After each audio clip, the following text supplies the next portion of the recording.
Alors, pour contrôler son énergie sexuelle, il y a quelque chose d'extrêmement important, c'est d'apprendre à se connaître. Ok, c'est un apprentissage. Il y a des gens qui se connaissent pas vraiment, qui savent pas vraiment leurs limites, qui savent pas vraiment dans quel cas ils vont être influencés, dans quel cas ils vont être amenés à faire une erreur, etc., etc. Et c'est important parce qu'en fait, l'énergie sexuelle est tellement puissante que si on arrive à une épreuve et qu'en fait, cette épreuve, elle est trop dure pour nous, et ben, on va pas pouvoir tenir.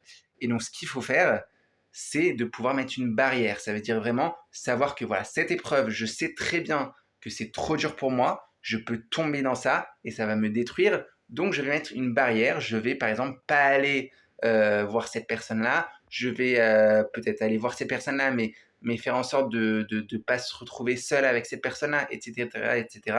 Donc c'est vraiment réussir à mettre des barrières, mais ces barrières-là, on peut les mettre que quand on se connaît.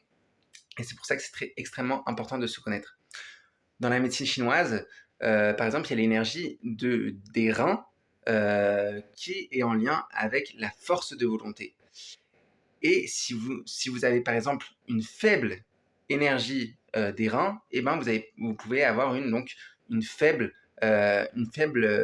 force de volonté. Et dans ce cas-là, bah, vous pouvez être beaucoup plus facilement influencé.